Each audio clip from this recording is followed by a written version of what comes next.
أعمالكم ويغفر لكم ذنوبكم ومن يطع الله ورسوله فقد حديث كتاب الله وخير الهدي هدي شر الأمور محدثاتها فإن كل محدثة بدعة وكل بدعة ضلالة وكل ضلالة في النار أما بعد வல்லவன் அல்லாஹ்வுக்கே புகழ் அனைத்தும் அல்ஹம்துலில்லாஹ். ஸலவாத்தும் ஸலாமும் சாந்தியும் சமாதானமும் சத்திய மார்க்கம் இஸ்லாத்தை ஏந்தி வந்த உத்தம தூதர் ஸல்லல்லாஹு அலைஹி வஸல்லம் அவர்கள் மீதும் அவர்கள் சொன்ன சொல்லினை நடந்த வழியினை அணுவணுவாக பின்பற்றி வாழ்ந்த அன்னாரின் தோழர்கள், குடும்பத்தார்கள், தொடர்ந்தவர்கள், துயர்ந்தவர்கள், நல்லவர்கள், நம்மவர்கள் அனைவர்கள் மீதும் என்றென்றும் உண்டாகட்டும் என்று அல்லாஹுவை வேண்டியவனாக அல்லாஹுடைய மாளிகையில் அவன் அழைப்பை ஏற்று வருகை தந்திருக்கிற ஏக வல்லவனாகிய அல்லாஹுவின் நல்லடியார்களே, அருமை சகோதரர்களே, ரப்புல் ஆலமீனாகிய அல்லாஹ் எந்த விடயங்களை எல்லாம் எங்களுடைய வாழ்க்கையில் எடுத்து நடக்குமாறு கட்டளையிட்டிருக்கிறானோ அந்த விடயங்களை எடுத்து நடப்பதிலும், எந்த விடயங்களை எல்லாம் தவிர்ந்து வாழுமாறு எங்களை எச்சரித்திருக்கிறானோ அந்த விடயங்களை தவிர்ந்து வாழ்வதிலும் உண்மைக்குண்மையாக அல்லாஹுவை பயந்து கொள்ளுமாறு ஆரம்பமாக என்னையும் அடுத்ததாக உங்களையும் உபதேசித்துக் கொள்கிறேன். அன்புக்குரிய சகோதரர்களே, இன்றைய குத்துபாவின் தலைப்பாக இஸ்லாத்தினுடைய பார்வையில் மென்மையும் கடுமையும் என்கிற ஒரு தலைப்பு. நாம் வாழுகிற இன்றைய கால சூழலில், இந்த நெருக்கடியான வாழ்க்கைக்கு மத்தியில், மன அழுத்தங்களுக்கு மத்தியில், பல்வேறு வேலை பளுக்களுக்கு மத்தியில் நாம் இழந்து கொண்டிருக்கிற ஒரு பண்பை பற்றி, எங்களிடத்தில் இஸ்லாம் வலியுறுத்துகிற ஒரு அழகான பண்பை பற்றி இன்றைய குத்துபா என்னோடும் உங்களோடும் பேச விளைகிறது. அன்புக்குரியவர்களே, இஸ்லாமிய மார்க்கம் எல்லா விடயங்களுக்கும் வழிகாட்டுகிற ஒரு மார்க்கம் என்கிற ஆழமான நம்பிக்கை எங்களிடத்தில் இருக்கிறது. அது சொல்லுகிற தூய்மையான வாழ்க்கை திட்டம் காலங்களை கடந்து, நேரங்களை கடந்து, சூழ்நிலைகளை கடந்து மனிதனுடைய அமைதிக்கும் நிம்மதிக்கும் மனதினுடைய ஆறுதலுக்கும் தெள்ளத் தெளிவான வழிகாட்டலை வழங்குகிற ஒரு வாழ்க்கை முறை என்று நாம் நம்பி இருக்கிறோம். அந்த அடிப்படையில் தான் இஸ்லாம் எங்களுக்கு கற்றுத்தருகிற அழகிய குணங்களில் ஒன்றுதான் மென்மையாக நடந்து கொள்ளுதல், அன்பாக இருத்தல், பாசமாக நடந்து கொள்ளுதல் என்கிற ஒரு பண்பு. அன்புக்குரிய சகோதரர்களே, அதே நேரம் இஸ்லாம் கடுமையாக நடந்து கொள்ளுதல், கொஞ்சம் கோபம் காட்டுதல், சில நேரங்களில் சில எதிர்ப்புகளை வெளிப்படுத்துதல் என்கிற விஷயங்களை எல்லாம் முற்றுமுழுதாக நிராகரிக்கிற மறுக்கிற ஒரு மார்க்கம் கிடையாது.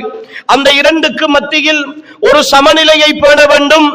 அந்த சமநிலை மனித வாழ்க்கையின் அடிப்படையை தகர்க்காத அடிப்படையில், மனித பண்பாடுகளுக்கும் விழுமியங்களுக்கும் மனிதனுடைய நடைமுறைகளுக்கும் மாறு செய்யாத அடிப்படையில் இருக்க வேண்டும் என்று இஸ்லாம் எதிர்பார்க்கிறது. ஆனால் இன்றைய சூழலில் வாழ்ந்து கொண்டிருக்கிற மனிதன் அவனுடைய சொந்த வாழ்க்கையில் இந்த பண்பாடுகளில் ஒன்றில் மிகைத்தும் ஒன்றில் குறைந்தும் சென்று கொண்டிருக்கிற சூழலை நாம் பார்க்கிறோம். குடும்ப வாழ்க்கையில் மனைவியோடு பேச தெரியாத கணவன், பிள்ளைகளோடு நடக்க தெரியாத தந்தை, தனக்கு கீழ் வேலை செய்கிற ஊழியர்களோடு பேச தெரியாத முதலாளி, முதலாளியோடு மென்மையாக நடக்க தெரியாத ஒரு வேலைக்காரன், அதிகாரிகளோடு நடந்து கொள்ள முடியாத ஒரு பணியாளன், தனக்கு கீழே உதவி பெறுபவர்களோடு மென்மையாக நடந்து கொள்ள தெரியாத ஒரு அதிகாரி என்று வாழ்க்கையில் பல்வேறுபட்ட தரப்பினரோடு நாம் பழகிக் கொண்டிருக்கிறோம். சில சூழ்நிலைகளில் ஒருவரை பற்றி பேசினால், இல்லை அவரிடத்தில் போக முடியாது, அவர் முகத்திலே பாய்வார், பாய்ந்து பாய்ந்து பேசுவார், எதையும் கேட்க முடியாது, எதற்கு மாறுதலாக பதில் சொல்ல மாட்டார் என்று சொல்கிற அளவுக்கு மனிதர்கள் சிலரை வெறுத்திருக்கிற அதே நேரம் இன்னும் சிலரை பற்றி எதை சொன்னாலும் அவர் கணக்கெடுக்க மாட்டார், என்ன நடந்தாலும் அதை பொருட்படுத்த மாட்டார், அப்படியே ஒரு வகையான போக்கோடு இருக்கிறார் என்று இரண்டு விதமான சிந்தனைகளோடும் வாழ்ந்து கொண்டிருக்கிற மனித சமுதாயம் கொண்டிருக்கிறோம். ஆனால் இதை இஸ்லாம் எப்படி பார்க்கிறது? இந்த கடுமை என்கிற பண்பும் மென்மை என்கிற பண்பும் ஒரு மனிதனிடத்தில் எப்போது இருக்க வேண்டும், எப்படி இருக்க வேண்டும் என்ற இஸ்லாம் எப்படி நோக்குகிறது என்பதை அல்லாஹ்வின் தூதர் ஸல்லல்லாஹு அலைஹி வஸல்லம் அவர்களுடைய வாழ்வியலின் நிழலிலே இருந்து நாம் பார்ப்போமாக இருந்தால், அல்லாஹ் தஆலா அல்லாஹ்வின் தூதர் ஸல்லல்லாஹு அலைஹி வஸல்லம் அவர்களை அல் குர்ஆனில் பல இடங்களில் புகழ்ந்து பேசுகிறான், பல இடங்களில் புகழ்ந்து பேசுகிறான். அதே நேரம் சில இடங்களில் அல்லாஹ்வின் தூதரை கண்டித்தும் அல்லாஹ் தஆலா பேசுகிறார். அப்படி புகழ்ந்து பேசிய இடங்களில் பிரதானமான 2 இடங்கள் இருக்கின்றன.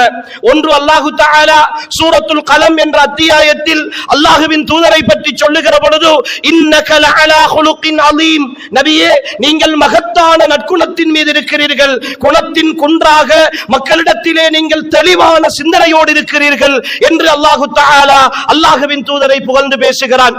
இன்னும் ஒரு இடத்தில் அல்லாஹ் தஆலா பேசுகிற பொழுது, ஃபபிமா ரஹ்மத்தின் மினல்லாஹி லின்தலஹும், நபியே அல்லாஹ் எதிர்த்து பேசுபவராக, முகத்திலே சீறி பாய்பவராக, எடுத்ததற்கெல்லாம் எரிந்து விழுபவராக நீங்கள் இருந்திருந்தால் லன் ஃபல்லு மின் ஹவுலிக், உங்களை விட்டும் அவர்கள் எப்பொழுதோ விலகி சென்றிருப்பார்கள், எப்பொழுதோ தூரமாகி சென்றிருப்பார்கள் என்று அல்லாஹ் தஆலா என் தலைவர் முஹம்மது ஸல்லல்லாஹு அலைஹி வஸல்லம் அவர்களை பற்றி புகழ்ந்து பேசுகிறார். அன்புக்குரிய சகோதரர்களே, மென்மை என்று சொல்லுகிற இந்த பண்பு இருக்கிறதே, இது அல்லாஹ்வுடைய அருள் என்று அல்லாஹ் தஆலா அவனுடைய திருமறையில் வர்ணிக்கிறான். அல்லாஹ்வுடைய அருளும் அல்லாஹ்வுடைய அன்பும் அல்லாஹ்வுடைய இரக்கமும் யாருடைய உள்ளத்தில் இருக்கிறதோ, யாருடைய அல்லாஹ்வுடைய அன்பு அருள் பார்வை யாரு மென்மையாக நடந்து கொள்ள வேண்டும், எல்லோரோடும் அன்பாக நடந்து கொள்ள வேண்டும் என்கிற உணர்வு ஏற்படும் என்று அல்லாஹ் சொல்லுகிறான். அன்புக்குரியவர்களே, இன்று சிலரை நாங்கள் சமுதாயத்திலே பார்ப்போம், எடுத்த எடுப்பிலே சொல்லுவார்கள், நாம் கதைத்தால் ஒட்டொன்று துண்டு ரெண்டுதான்,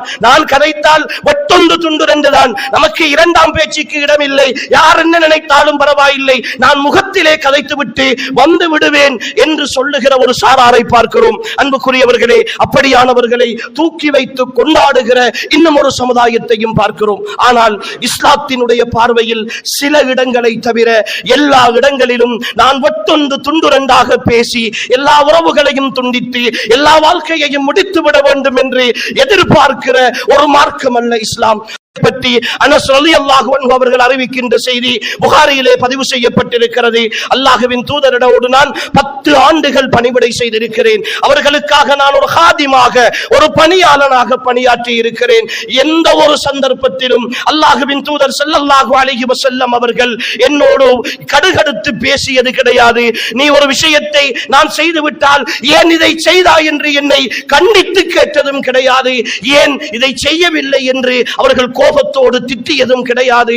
என்னை பார்த்து அல்லாஹ்வின் தூதர் கடுகடுப்பான வார்த்தைகளை பயன்படுத்தியதே கிடையாது என்கிறார்கள் அனஸ் ரலியல்லாஹு அன்ஹு அவர்கள். 10 ஆண்டு காலம் அல்லாஹ்வின் தூதரோடு ஒரு பணியாளராக இருந்து அல்லாஹ்வின் தூதருடைய முகத்தில் புன்னகையை தவிர எனக்கு எந்த ஒரு கடினமான வார்த்தையையும் அவர்கள் பேசவில்லை என்கிற செய்தியை ஒரு சஹாபி புகழ்ந்து சொல்கிறார்கள் என்றால் அல்லாஹ்வுடைய தூதருடைய பண்பு எப்படி இருந்திருக்கும் என்பதை அன்புக்குரிய சகோதரர்களே, நானும் நீங்களும் கொஞ்சம் யோசித்து பார்க்க வேண்டும். அல்லாஹ்வின் தூதர் ஸல்லல்லாஹு அலைஹி வஸல்லம் ஒரு கணவனாக தன்னுடைய மனைவிமாரோடு எப்படி நடந்து கொண்டார்கள் என்கிற முன்மாதிரிகள் வாழ்க்கை பாடத்தில் நிறையவே நாம் கற்றிருக்கிறோம். அன்னை ஆயிஷா ரலியல்லாஹு அன்ஹா அவர்கள் சஹாபாக்களின் ஒரு சபையிலே அல்லாஹ்வின் தூதரோடு உட்கார்ந்து இருக்கிற பொழுது இன்னும் ஒரு மனைவியினுடைய வீட்டிலே இருந்து சாப்பாடு வந்த வேளை ஆயிஷா நாயகி ரலியல்லாஹு அன்ஹா மென்மையாக நடந்து கொள்ள தவறி அல்லாஹ்வின் தூதருக்கு சாப்பாடு கொண்டு வந்த அந்த தட்டினை தட்டி விட்டு உடைத்த பொழுது அல்லாஹ்வின் தூதர் ஸல்லல்லாஹு அலைஹி வஸல்லம் அதை எவ்வளவு மென்மையாக கையாண்டார்கள் என்பதை அன்புக்குரிய சகோதரர்களே வரலாற்றில் படித்திருக்கிறோமா இல்லையா? அல்லாஹ்வின் தூதர் ஸல்லல்லாஹு அலைஹி வஸல்லம் அதை மென்மையாக கையாளுகிறார்கள். கொஞ்சம் ஒரு கணம் அந்த இடத்தில் நானும் நீங்களும் இருந்து யோசித்து பார்ப்போம். அன்புக்குரியவர்களே, என்னுடைய நண்பன் என் வீட்டுக்கு வந்திருக்கிறான், யாரோ ஒரு தூரத்து உறவினர் என்னுடைய வீட்டுக்கு வந்திருக்கிறாள். என் மனைவி தேயிலை ஊத்தி பொழுது இடறிவிட்டது, தவறுதலாக நடந்து விட்டது.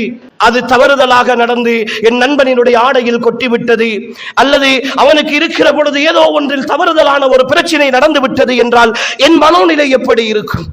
என் மனைவியோடு அடுத்த கட்டம் என்னுடைய நிலைமை எப்படி இருக்கும்? அன்புக்குரிய சகோதரர்களே, அல்லாஹ்வின் தூதர் என்ற மிகப்பெரிய ஒரு ஆளுமை இந்த மென்மை என்கிற போக்கை மிக அழகாக கடைபிடிக்கிறார்கள். அதனால் தான் அன்புக்குரிய சகோதரர்களே, அல்லாஹ்வின் தூதரை பற்றி சொல்லுகிற ஒவ்வொரு சஹாபியும் அவருடைய தோழர்கள் எல்லோரும் அல்லாஹ்வின் தூதர் ஒவ்வொரு சஹாபியோடும் எப்படி நடந்து கொள்வார்கள் என்றால், என்னைத்தான் அல்லாஹ்வின் தூதர் அதிகம் நேசிக்கிறார்களோ என்று நினைக்கிற அளவுக்கு ஒவ்வொரு தோழரோடும் பாசமாக நடந்து கொள்கிற, மென்மையாக நடந்து கொள்கிற ஒரு தலைவராகத்தான் ஸல்லல்லாஹு அலைஹி வஸல்லம் அவர்கள் இருந்தார்கள். அல்லாஹ்வின் தூதர் ஸல்லல்லாஹு அலைஹி வஸல்லம் அவர்கள் சொல்கிறார்கள், இன்னல்லாஹ ரஃபீகுன், அல்லாஹ் தஆலா மிருதுவானவன். அல்லாஹ் மிருது தன்மையையே விரும்புகிறான், கடுகடுப்பான தன்மையை அல்லாஹ் வெறுக்கிறான். நீங்கள் கடுகடுப்பாக நடந்து கொண்டால் நன்மைகள் அத்தனையையும் இழந்து விடுவீர்கள் என்கிறார்கள் ரசூல் ஸல்லல்லாஹு அலைஹி வஸல்லம். பார்க்கிறோமா இல்லையா அன்புக்குரிய சகோதரர்களே? பொறுமையாக இருக்க வேண்டிய,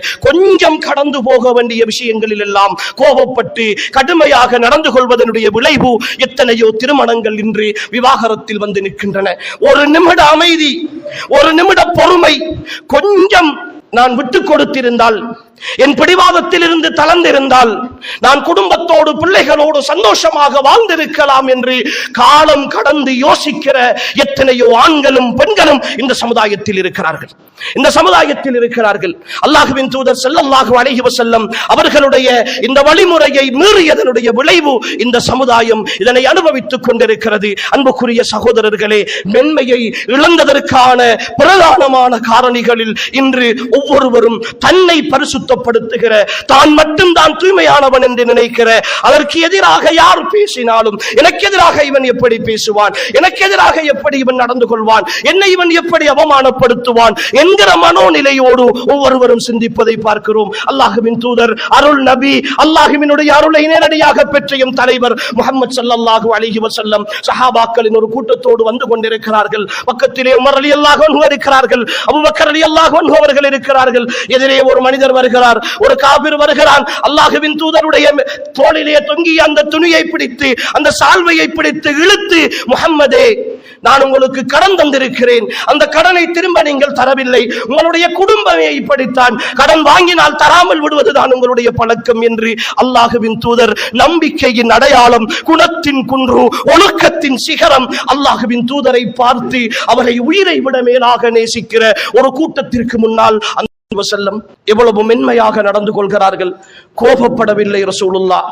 உமர் ரலியல்லாஹு அன்ஹு அல்லாஹ்வின் தூதரின் மீது உயிரையே வைத்திருக்கிற, இல்லை இல்லை, உயிரை விட மேலாக அல்லாஹ்வின் தூதரை நேசிக்கிற ஒரு தோழர். அங்கிருந்த எல்லோரும் அப்படித்தான். உமர் கொஞ்சம் வேகமானவர், மென்மையை இழக்கிறார்.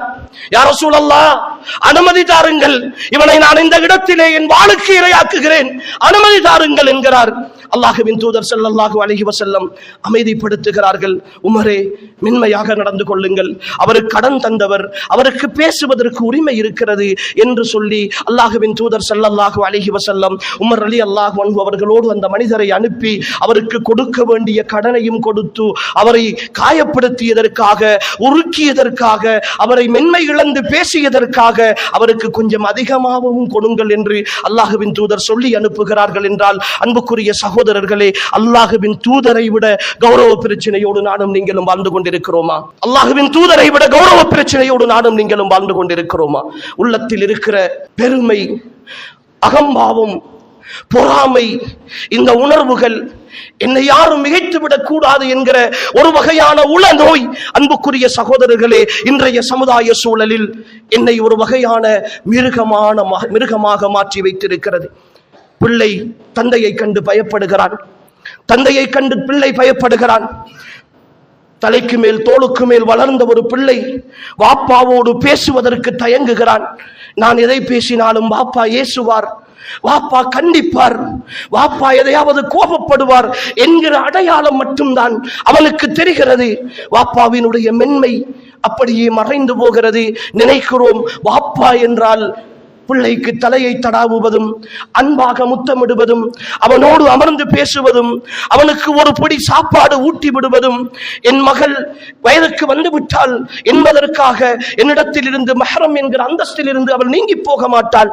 அவளை மடியிலே இருத்தி, அவளுடைய தலையை மடியிலே நான் படுக்க வைத்து, அவளுடைய தலையை கோதி, அவளுடைய பிரச்சனைகளை கேட்டறிந்து அவளோடு பாசமாக பேசுகிற தந்தைமார் இந்த சமுதாயத்தில் இழந்து போயிருக்கிறோம். அன்புக்குரிய சகோதரர்களை, இழந்து போயிருக்கிறோம். சின்ன பிள்ளையில் தொட்டிலே வளர்கிற பொழுது, தவழ்ந்து விளையாடுகிற பொழுது பாசமாக பேசிய அதே தந்தை தான் ஒரு வார்த்தை கூட பிள்ளையோடு அமைதியாக பேச முடியாத அளவுக்கு அவன் என்ன பேசினாலும் எரிந்து விழுகிற ஒரு தந்தையாக மாறி போகிறார். என்ன காரணம்? யாரோ ஒருவருடைய பிரச்சனையை, எங்கோ கடையில் நடக்கிற பிரச்சனையை, எங்கோ அலுவலகத்தில் நடக்கிற பிரச்சனையை, எங்கோ வழியிலே வியாபார நிலையத்தில் நடக்கிற பிரச்சனையை வீட்டுக்குள் வந்து மனைவிக்கு முன்னால் கொட்டி தீர்க்கிற, என்னையும் உங்களையும் நம்பி குடும்ப வாழ்க்கையில் எல்லாவற்றையும் இழந்து தன் உடலையும் உள்ளத்தையும் எங்களுக்காக அர்ப்பணித்து என்னுடையதும் உங்களுடையதும் பிள்ளைகளையும் சொத்துக்களையும் பாதுகாத்து தியாகத்தோடு வாழ்ந்து கொண்டிருக்கிற என் கணவன் வருவான், என் உணர்வுகளை கேட்பான், என் நோய்களை விசாரிப்பான், என்னோடு கொஞ்ச நேரம் அமர்ந்து பேசுவான், ஆறுதல் சொல்லுவான், என் வார்த்தைகளை செவியேற்பான் என்று காத்திருக்கிற மனைவிக்கு வீட்டுக்கு வந்து ஏறியவுடன் அவளுடைய உணர்ச்சி வசத்தால், அவளுடைய ஆறுதலின்மையால், அவளுடைய மன உணர்வுகளால் ஏதோ ஒன்றை பேசுகிற பொழுது முகத்திலே எரிந்து விழுந்து அந்த வீட்டையே நரகமாக்குகிற அந்த மென்மையை ஒட்டுமொத்தமாக அல்லாஹ்வின் தூதருடைய வாழ்க்கையில் இருந்து பாடம் படித்திருக்கிறோம் என்பதற்கு அருகதை உள்ளவர்களா என்பதை யோசித்து பாருங்கள். ஒவ்வொருவரும் தனித்தனியாக யோசித்து பாருங்கள்.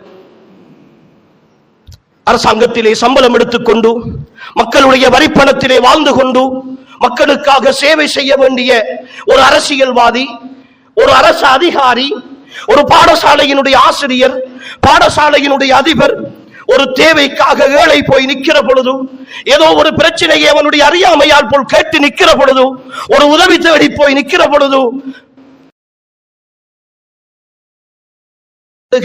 பாய்ந்து அனுப்புகிற, விடை சொல்லுகிற அதிகாரிகளை பார்க்கிறோமே. இவர்கள் எல்லாம் அல்லாஹ்வை பயந்து கொள்ள வேண்டும், அல்லாஹ்வை பயந்து கொள்ள வேண்டும். நீங்கள் எடுக்கிற சம்பளம், நீங்கள் பெறுகிற சம்பளம், ஒரு ஆசிரியனாக இருந்து கொண்டு ஒரு பெற்றோர், ஒரு தாய் தந்தை தன்னுடைய பிள்ளையை பற்றி கேட்க வருகிற பொழுது எரிந்து விழுகிற, அவர்களுக்கு ஏசி அனுப்புகிற, அவர்களை திட்டி தீர்க்கிற, பேச முடியாது என்று விரட்டி விடுகிற அதிபர்களும் ஆசிரியர்களும் அதிகாரிகளும் புரிந்து கொள்ளுங்கள், நீங்கள் இழந்திருக்கிற இந்த மென்மை இருக்கிறதே உங்களுடைய வாழ்க்கையின் ஒட்டுமொத்த நன்மைகளையும் இல்லாதாக்கிவிடும். நீங்கள் நினைக்கிறீர்கள், நான் அதிகாரத்தில் இருக்கிறேன், நான் பதவியில் இருக்கிறேன், நான் வசதியோடு இருக்கிறேன், வாய்ப்போடு இருக்கிறேன். எத்தனை காலம் இருக்க போகிறீர்கள்? எத்தனை காலம் இருக்க போகிறீர்கள்? நீங்கள் யாரை கோபித்தீர்களோ, யாருக்கு முன்னால் நீங்கள் அதிகாரத்தோடு நடந்து கொண்டீர்களோ, யாரை திட்டி அனுப்பினீர்களோ அவர்களுக்கு முன்னால் அல்லாஹ் அவன் நாடினால் என்றோ ஒரு நாள் உங்களை கைகட்டி நிற்க வைப்பான், கைகட்டி நிற்க வைப்பான். இது ரப்புல் ஆலமீனாகிய அல்லாஹ்வுடைய பூமி, அல்லாஹ்வுடைய பூமி. அல்லாஹ்வின் தூதரை அல்லாஹ் அப்படித்தான் பண்படுத்தினான், அல்லாஹ்வின் தூதரை அல்லாஹ் அப்படித்தான் பண்படுத்தினான். தன்னிடத்தில் மார்க்கம் கற்க வந்த கண்டறியாத ஒரு மனிதரை அப்துல்லாஹ் இப்னு உம்மி மக்தூம் வருகிற பொழுது தான் தலைவர்களோடு பேசிக் கொண்டிருக்கிறேன் என்ற நிலையில் அல்லாஹ்வின் தூதர் மனிதன் என்ற அடிப்படையில் கொஞ்சம் பேசாமல் முகத்தை திருப்பிக் கொண்ட பொழுது அல்லாஹ் கண்டித்தான். அபஸவத்தவல்லா, அபஸவத்தவல்லா, அவர் கடுகடுத்து முகத்தை திருப்பிக் கொண்டார். அஞ்சா அகுல் அமா, அவரிடத்தில் ஒரு குருடர், கண்டறியாதவர் வந்த பொழுது, நீங்கள் பேசிக் கொண்டிருக்கிற இவர்கள் உபதேசம் பெறுவார்கள், நன்மை பெறுவார்கள் என்று உங்களுக்கு யார் சொல்லி தந்தது? அவர்களை விட இந்த கண்டறியாதவரால் உங்களுக்கு நிறைய பிரயோசனம் கிடைக்கலாம், ஏன் அவரை வருத்தீர்கள் என்று கண்டித்தான். உங்களுடைய அதிகாரம், உங்களுடைய ஆணவம், உங்களுடைய பட்டம், உங்களுடைய பதவி, உங்களுடைய காசு திமிரு அடுத்தவனுடைய மானத்தையும் மரியாதையையும் சுயகௌரவத்தையும் பாதிக்கிற அளவுக்கு நடந்து கொள்கிற ஒவ்வொரு அதிகாரியும், ஒவ்வொரு முதலாளியும், ஒவ்வொரு சமூக தலைவனும், ஒவ்வொரு அரசியல்வாதியும் அல்லாஹ்வை தெள்ளத் தெளிவாக பயந்து கொள்ள வேண்டும். இது அல்லாஹ்வுடைய பூமி. அவன் நினைத்த இடத்தில் நினைத்தவர்களை நினைத்த மாதிரி மாற்றுவான். இந்த உலகத்தின் நாட்கள் அது சுற்றி கொண்டு சுழந்து கொண்டிருக்கின்றன. அல்லாஹ் தான் நாடியவர்களுக்கு நாடியவாறு அந்த சுழற்சியை ஏற்படுத்துவார். எனவே அன்புக்குரிய சகோதரர்களே, இந்த மென்மை என்கிற பண்பு எங்களிடத்தில் கொஞ்சம் கொஞ்சமாக குறைந்து போயிருக்கிறது. யாருக்கும் பேச தெரியாது, யாருக்கும் பேச தெரியாது. திடீரென்று கோபம் வருகிறது. அது இன்று இருக்கிற கால சூழலும் அப்படி. மென்மை இல்லாத போக்கு. குடும்பங்களுக்குள் இன்று ஒற்றுமை கிடையாது. ஒவ்வொருவரும் ஒவ்வொரு கோணத்திலே இருக்கிறார்கள். சாட்சியோடு பேசுவது கிடையாது, மாமாவோடு பேசுவது கிடையாது, மச்சானோடு பேசுவது கிடையாது. சகலனோடு கேட்கிறார், யா ரசூலல்லாஹ் எனக்கு உபதேசம் செய்யுங்கள். லா தக்லப், நீங்கள் கோபப்படாதீர்கள், கோபப்படாதீர்கள் என்கிறார்கள் ரசூலுல்லாஹ். மீண்டும் ஒரு முறை கேட்கிறார், லா தக்லப், நீங்கள் கோபப்படாதீர்கள், லா தக்லப், நீங்கள் கோபப்படாதீர்கள் என்கிறார்கள் ரசூல் ஸல்லல்லாஹு அலைஹி வஸல்லம். அன்புக்குரிய இழந்திருக்கிற மென்மையால் நாம் சாதித்தது என்ன? ஏன் என்னுடைய சகோதரனை காணுகிற பொழுது அஸ்ஸலாமு அலைக்கும் என்று உள்ளத்தால் சலாம் சொல்லி முகத்திலே புன்முறுவல் பூக்க தெரியவில்லை? அல்லாஹ்வின் தூதர் தபஸ்ஸுமுக ஃபீ வஜ்ஹி அகீக ஸதகா, உன் சகோதரனை பார்த்து நீ புன்முறுவல் பூப்பது கூட சதக்கா என்கிறார்களே, அந்த சதக்காவை கூட உளமாற செய்ய முடியாத அளவுக்கு இறுகி போன மனசு எதுவரைக்கும் சகோதரர்களே? எதுவரைக்கும்? இந்த உலகத்தில் யார் இறுக்கத்தோடு வாழ்ந்து அதிகாரத்தை காட்டி இந்த உலகத்தில் நிரந்தரமாக அனுபவித்தவர்கள் யார்? பேசிக்கொண்டிருக்கிற எனக்கும் இந்த மிம்பரை விட்டு இறங்குகிற உத்தரவாதம் இல்லாத உலகம், கேட்டுக்கொண்டிருக்கிற உங்களுக்கும் இந்த பள்ளியை விட்டு வெளியில் செல்லுகிற உத்தரவாதம் இல்லாத உலகம். மென்மையை இழந்து போன வாழ்க்கையில் எத்தனை நன்மைகளை இழந்திருக்கிறோம் தெரியுமா சகோதரர்களே? எத்தனை நன்மைகளை இழக்கச் செய்திருக்கிறோம் தெரியுமா? ஒரு பள்ளியினுடைய தலைவர் கடுமையாக நடந்து கொள்கிறார், நிர்வாகத்தில் உள்ளவர்கள் கடுமையாக நடந்து கொள்கிறார்கள் என்பதற்காக பள்ளிக்கு வராமல் வெளியிலே என் ஈமானிய சகோதரன் நிற்கிறான். என் கடுகடுப்பு ஒரு சகோதரனை பள்ளியை விட்டு தூரமாக்கி இருக்கிறது. அல்லாஹ்விடத்தில் நான் பதில் சொல்ல வேண்டும் அல்லவா? அல்லாஹ்விடத்தில் நான் பதில் சொல்ல வேண்டும் அல்லவா? என் சகோதரனை தொழாமலாக்கிய குற்றத்தை இந்த மார்க்கம் அத்தீனு யுஸ்ர், இந்த மார்க்கம் இலகுவானது. யஸ்ஸிரு வலா துஅஸ்ஸிரு, நீங்கள் இலகுபடுத்துங்கள், சிரமப்படுத்தார்கள் என்றார்களே ரசூலுல்லாஹ். அந்த பண்பாட்டை எப்பொழுது சகோதரர்களை கைக்கொள்ள போகிறோம்? இன்று அதனுடைய விளைவு மார்க்க பிரச்சாரங்கள் கூட மென்மையை இழந்த பிரச்சாரங்களாக மாறி போயிருக்கின்றன. இனிமானிய உறவுகளே, என் எதிர்த்தரப்பு வாதியை தாக்க வேண்டும் என்பது மட்டும்தான் என் இலக்காக இருக்கிறது. அவனுடைய கருத்தை மட்டும் தட்ட வேண்டும் என்பதுதான் என் இலக்காக இருக்கிறது. என் மனோ இச்சை மட்டும்தான் அங்கு வேலை செய்கிறது. ஆனால் அல்லாஹ் என்ன சொல்கிறான் தெரியுமா? உதுஉ இலா சபீலி ரப்பிக பில் ஹிக்மதி வல் மௌஇலத்தில் ஹஸனா, வல் மௌஇலத்தில் ஹஸனா, அறிவு ஞானத்தை கொண்டும் அழகிய உபதேசங்களை கொண்டும் இந்த மார்க்கத்தின்பால் நீங்கள் அழையுங்கள் என்று சொல்கிறானே, அதையும் தாண்டித்தான் வஜாதில்ஹும், அவர்களோடு நீங்கள் விவாதம் செய்ய வேண்டி ஏற்பட்டால் பில்லதி ஹிய அஹ்ஸன், மிக அழகான வழிமுறையில் பேசுங்கள் என்கிறானே. அன்புக்குரிய சகோதரர்களே, ஒட்டுமொத்தமாக இந்த மார்க்கம் மென்மையை எவ்வளவு அழகாக போதிக்கிறது பார்த்தீர்களா? எவ்வளவு அழகாக சொல்லுகிறது பார்த்தீர்களா? அல்லாஹ்வின் தூதர் ஸல்லல்லாஹு அலைஹி வஸல்லம் அவர்களுடைய ஒட்டுமொத்த வாழ்க்கையை பற்றி சொல்லுகிற வரலாற்று ஆசிரியர்கள் தன்னுடைய சொந்த தேவைக்காக ஒரு முறை கூட அல்லாஹ்வின் தூதர் கோபப்பட்டதில்லை என்று சொல்லுகிறார்களே. எவ்வளவு பெரிய பண்பாடு சகோதரர்களே! எப்படி வாழ்ந்திருப்பார்கள் ரசூலுல்லாஹ்? ஒரு ஐயாமுல் ஜாஹிலிய சமூகம், முரட்டு சமூகம். அந்த சமூகத்தின் மத்தியில் கூட ஒரு முறை கூட தனக்காக, தன் சுயத்திற்காக, தன்னுடைய சொந்த பிரச்சனைக்காக கோபப்பட்டு கெட்ட வார்த்தை பேசி ஏசாத ஒரு மனிதராக அல்லாஹ்வின் தூதர் வாழ்ந்திருக்கிறார்கள் என்றால் அதுதான் சகோதரர்களே இந்த மார்க்கம் வரவேற்கின்ற, இந்த மார்க்கம் சொல்லுகிற பண்பாடு. இழந்து விட்டோமே சகோதரர்களே, இழந்து விட்டோமே. யாரை பார்த்தாலும் அவர் ஏசுவார், அவர் பேசுவார், அவர் கோபப்படுவார், பேச முடியாது, பயந்து பயந்து வருகிறான்.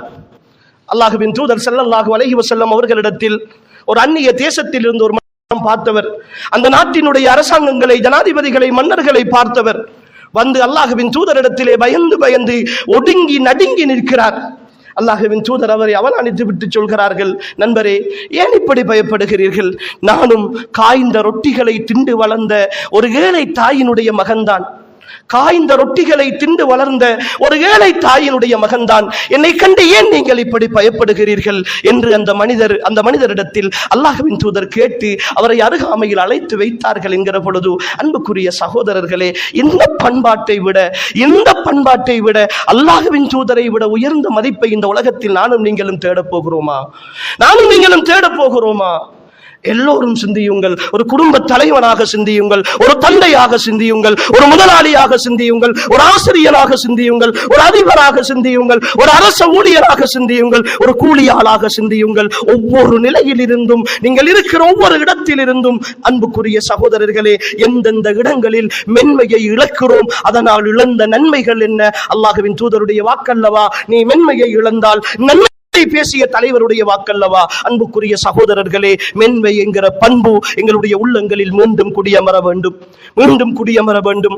உள்ளங்கள் சந்தோஷத்தால் புன்னகைக்க வேண்டும். சகோதரர்களே, இழந்து விட்டிருக்கிற இந்த உலகத்தின் மிகப்பெரிய சொத்து அது. எல்லாமே இழந்து போன இந்த உலகத்தில் அன்புக்குரிய சகோதரர்களே, இன்றா நாளையா என்று வாழ்ந்து கொண்டிருக்கிற நான் கூட என்றோ ஒரு நாள் இந்த உலகத்தை விட்டு போய்விடுவேனே. அல்லாஹ் சொல்லுகிறான், அன்புக்குரிய சகோதரர்களே, இந்த உலகத்தில் நீ என்னதான் அமல் செய்தாலும், இந்த உலகத்தில் நீ எவ்வளவுதான் செலவழித்தாலும், எவ்வளவுதான் தொழுதாலும், உனக்கு சுவர்க்கத்தினுடைய விலை என்ன தெரியுமா? யௌம லா யன்ஃபஉ மாலும் வலா பனூன் இல்லா மன் அத்தல்லாஹ பிகல்பின் சலீம். பிள்ளைகளோ பொருளாதாரமோ பயனளிக்காத அந்த நாள், யாரெல்லாம் ஆரோக்கியமான உள்ளத்தோடு வருகிறார்களோ, நோய்களற்ற உள்ளத்தோடு வருகிறார்களோ, அவர்கள் மட்டும்தான் அந்த நாளின் வெற்றியாளர்கள் என்று அல்லாஹ் சொல்லுகிறார். அவனிடத்தில் வருபவர்கள் மட்டும்தான், ஆரோக்கியமான உள்ளத்தோடு வருபவர்கள் மட்டும்தான் வெற்றியாளர்கள் என்று சொல்லுகிறான். என் தொழுகையை என் நோயுற்ற உள்ளம் பாழாக்கிவிடக் கூடாது. என் தர்மத்தை என் நோயுற்ற உள்ளம் பாழாக்கிவிடக் கூடாது. என் நோன்பை என் நோயுற்ற உள்ளம் பாழாக்கிவிடக் கூடாது.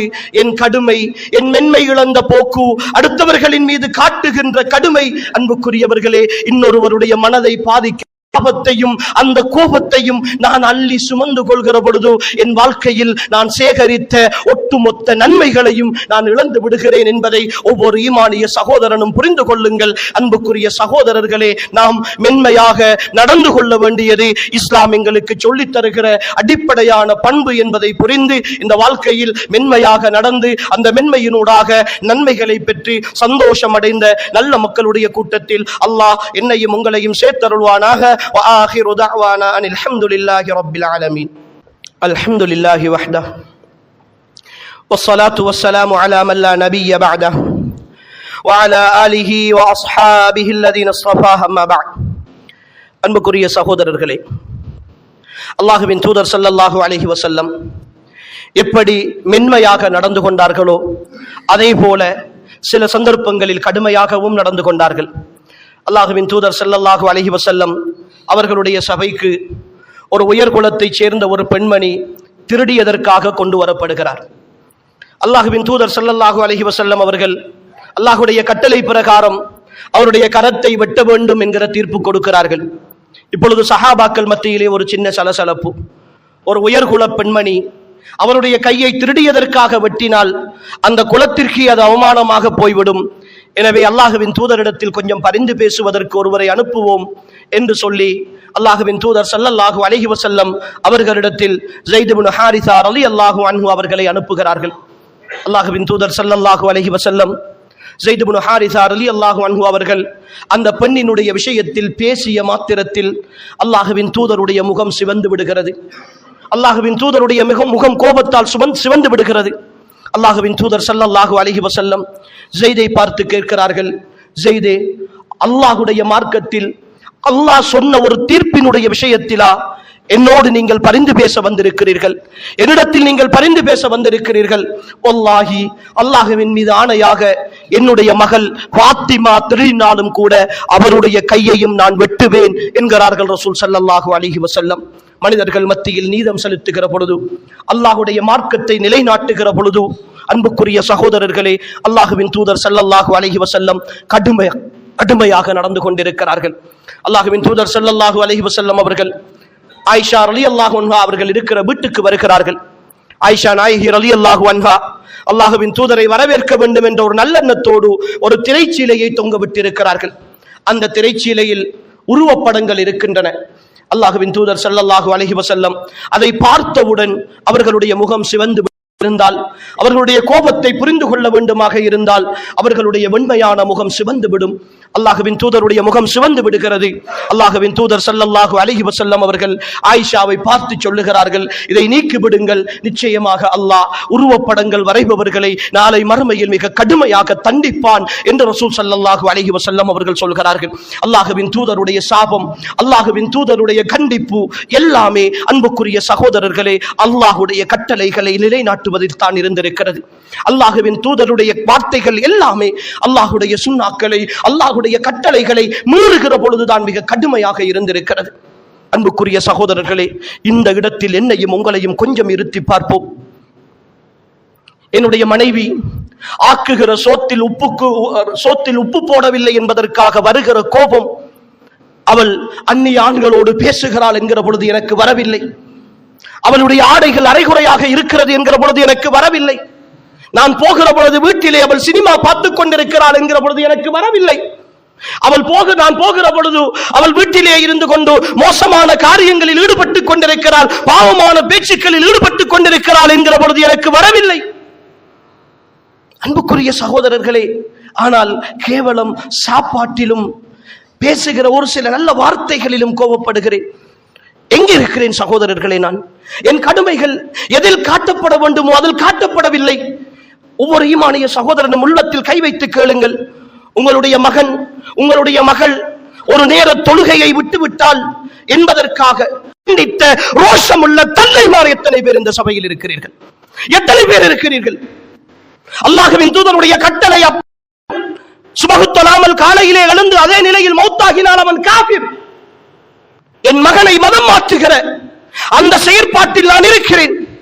என் வீட்டின் திருமண நிகழ்வுகள் அத்தனையும் மார்க்கத்திற்கு முரண். என்னால் கேள்வி கேட்க முடியவில்லை. எனக்கு ரோஷம் வரவில்லை, எனக்கு அதிலே கோபம் வரவில்லை. மனைவி தேயிலை தரவில்லை என்பதற்காக கோபிக்கிறேன். சாப்பாடு சுணங்கிவிட்டது என்பதற்காக கோபிக்கிறேன். உடுப்பு ஐமணி வைக்கவில்லை என்பதற்காக கோபிக்கிறேன். ஆனால் அன்புக்குரிய சகோதரர்களே, அல்லாஹ்வுடைய மார்க்கத்திற்காக எனக்கு கோபம் வரவில்லையே, அல்லாஹ்வுடைய தீன் மீறப்படுகிறது என்பதற்காக கோபம் வரவில்லையே. சொந்த வீட்டில் என் சொந்த செலவில் நான் வாங்கி கொடுத்த தொலைக்காட்சியில் நான் வீட்டுக்குள் இருக்கிற பொழுது என் குடும்பமே சினிமா பார்த்துக் கொண்டிருக்கிறது, என் குடும்பமே நாடகம் பார்த்துக் கொண்டிருக்கிறது, என் குடும்பமே இசை கேட்டுக் கொண்டிருக்கிறது. எனக்கு ரோஷம் வரவில்லையே. நான் அறியாமையால் என் மனைவியின் வீட்டில் இன்னும் வாழ்ந்து கொண்டிருக்கிறேன். என் மனைவியின் வீட்டில் சீதன பிச்சையில் வாழ்ந்து கொண்டிருக்கிறேன். அந்த அநியாயத்தில் என் மனைவியினுடைய தந்தையிடத்தில் இருந்து கொள்ளையடித்த வீட்டில் நான் வாழ்ந்து கொண்டிருக்கிறேன். இன்னும் எனக்கு ரோஷம் வரவில்லையே. நான் உழைக்க வேண்டும், சொந்தமாக நிற்க வேண்டும் என்கிற உணர்வு வரவில்லையே. என் பிள்ளைக்கும் அந்த அநியாயத்தை தானே நான் செய்கிறேன். அன்புக்குரிய சகோதரர்களே, இந்த கடுமை எங்கே போனது? அல்லாஹ்வின் தூதருடைய ஒட்டுமொத்த சுன்னாவையும் எடுத்து பாருங்களேன். எதற்காக ரசூலுல்லாஹ் கோபப்பட்டிருக்கிறார்கள்? அதற்காக என் வாழ்க்கையில் ஒரு தடவையேனும் நான் கோபப்பட்டிருக்கிறேனா? அன்புக்குரிய சகோதரர்களே, கொஞ்சம் ஆழமாக சிந்தியுங்கள் உறவுகளே. இது மிக கடுமையாக யோசிக்க வேண்டிய விஷயம். என் வீடுகள் இன்று ஒழுக்கமற்ற வீடுகளாக, பண்பாடற்ற வீடுகளாக மாறிப்போவதற்கு என் கடுமையில் விட்டிருக்கிற பிழை. நான் எதற்கு கடுமையாக இருக்க வேண்டுமோ அதற்கு மென்மையாக இருக்கிறேன், எதற்கு மென்மையாக இருக்க வேண்டுமோ அதற்கு கடுமையாக இருக்கிறேன். என் வயதுக்கு வந்த மகள் அந்நியானோடு பழகுகிறாள், பேசுகிறாள், காதலிக்கிறாள். எனக்கு தெரிகிறது அது வயசு கோளாறு தானே என்று மென்மையாக விடுகிறேன். அவள் இந்த வயசில் இப்படித்தானே இருப்பாள் என்று மென்மையாக விடுகிறேன். என் வீட்டுக்குள் நான் வாங்கி கொடுத்த போனிலே இரவு விடிய விடிய என் மகன் பேசிக் கொண்டிருக்கிறான். எனக்கு தெளிவாக தெரியும். ஆனால் தடுப்பதற்கு எனக்கு ரோஷமும் இல்லை, எனக்கு மானமும் இல்லை. நான் எல்லாம் இழந்து வாழ்ந்து கொண்டிருக்கிறேன். ஆனால் காலையிலே எழும்பி நேரத்திற்கு டீ தரவில்லை என்றால் நான் கோபக்காரன். என்ன வாழ்க்கை சகோதரர்களே? என்ன ஒரு முஸ்லிம் நான்? என்ன ஈமான் என்னோடு பேசிக் கொண்டிருக்கிறது? என் ரப்பினுடைய இந்த மார்க்கம் எனக்கு இதைத்தான் போதித்ததா? அன்புக்குரிய சகோதரர்களே, கொஞ்சம் ஆழமாக சிந்தியுங்கள் உறவுகளே. கடுமையாக இருக்க வேண்டிய விஷயம் கடுமையாகவும் மாறிப்போனதனுடைய விளைவுதான் இந்த இளைஞர் சமுதாயத்தை குறை சொல்லிக் கொண்டிருக்கிறோம், அடுத்தவர்களை குறை சொல்லிக் கொண்டிருக்கிறோம், பித்ராவுடைய காலம் என்று சொல்லிக் கொண்டிருக்கிறோம். இல்லை, இந்த பண்பாடு மட்டும் மென்மையும் கடுமையும் இருக்க வேண்டிய இடத்தில் சரியாக இருந்தால் குடும்பமும் சந்தோஷமாக இருக்கும், ஊரும் சந்தோஷமாக இருக்கும், வாழ்க்கையும் சந்தோஷமாக இருக்கும், உள்ளமும் நிம்மதியாக இருக்கும். அன்புக்குரிய சகோதரர்களே, உணர்ந்து பாருங்கள், அந்த நிம்மதியைத்தான் சஹாபாக்கள் இந்த பூமியில் அனுபவித்தார்கள். அவர்களுடைய கோபம் எல்லாம் அதில் தான் இருந்தது, அவர்களுடைய ரோஷம் எல்லாம் அதில் தான் இருந்தது. மனைவியை அவர்கள் அடித்தார்கள் என்றால் இந்த மார்க்கத்திற்காகத்தான் செய்திருப்பார்கள். மனைவியை வெறுத்தார்கள் என்றால் இந்த மார்க்கத்திற்காகத்தான் வெறுத்திருப்பார்கள். பிள்ளைகளோடு பேசாதிருந்தார்கள் என்றால் இந்த மார்க்கத்திற்காகத்தான் செய்திருப்பார்கள். அன்புக்குரிய சகோதரர்களே, ஒவ்வொரு சகோதரனும் அமைதியாக அமர்ந்து உள்ளத்தில் கை வைத்து கேளுங்கள், நான் அல்லாஹுக்காக வெறுத்த ஒரு விஷயம் எது, நான் அல்லாஹுக்காக நேசித்த ஒரு விஷயம் எது? அல்லாஹ்வின் தூதர் ஸல்லல்லாஹு அலைஹி வஸல்லம் அவர்கள் சொல்கிறார்கள், மன் அஹப்ப லில்லாஹ் வ அப்கத லில்லாஹ் வ அஅதா லில்லாஹ் வ மனஅ லில்லாஹ் ஃபகத் இஸ்தக்மலல் ஈமான். யார் அல்லாஹ்வுக்காக விரும்புகிறாரோ, யார் அல்லாஹ்வுக்காக கோபிக்கிறாரோ, யார் அல்லாஹ்வுக்காக கொடுக்கிறாரோ, யார் அல்லாஹ்வுக்காகவே கொடுக்காமல் தடுத்துக் கொள்கிறார்களோ அவர்கள்தான் பரிபூரணமான ஈமான் உடையவர்கள் என்கிறார்கள் ரசூல் ஸல்லல்லாஹு அலைஹி வஸல்லம். அன்புக்குரிய சகோதரர்களே, இறுதியாக ஒரு செய்தியை சொல்லி முடித்துக் கொள்கிறேன். என் உணர்வு, என் சிந்தனை, என் கால சூழல், என் நிலைமை என்றெல்லாம் வாதிடுகிற ஒவ்வொரு சகோதரனும் இந்த செய்தியை உள்ளத்தில் ஆழமாக பதித்துக் கொள்ளுங்கள். என் தலைவர், உயிரிலும் மேலானவர், நானும் நீங்களும் நேசிக்கிற உத்தமர், இந்த உலகத்தின் வழிகாட்டி, ஈருலக தலைவர் சொல்கிறார்கள், நான் கொண்டு வந்த இந்த மார்க்கத்திற்கு உங்களுடைய உணர்வுகள் முழுமையாக கட்டுப்படாத வரைக்கும் நீங்கள் ஈமான் கொண்டவர்களாக மாற முடியாது என்கிறார்கள் ரசூல் ஸல்லல்லாஹு அலைஹி வஸல்லம். என் மென்மை அல்லாஹ் ஹராமாக்கிய விஷயங்களில் நான் கடுமையாக இருக்க வேண்டும். பள்ளிக்கு ஒரு தலைவர் நியமிக்கப்படுகிறார், வட்டியோடு சம்பந்தப்பட்டவன், பேங்கினுடைய மேனேஜர், வங்கியிலே லோன் எடுத்திருக்கிறான், வங்கியிலே ஓடி எடுத்திருக்கிறான், கொடுக்கல் வாங்கல் ஹராம். எனக்கு கோபம் வர வேண்டும், நான் தடுக்க வேண்டும், பேச வேண்டும்.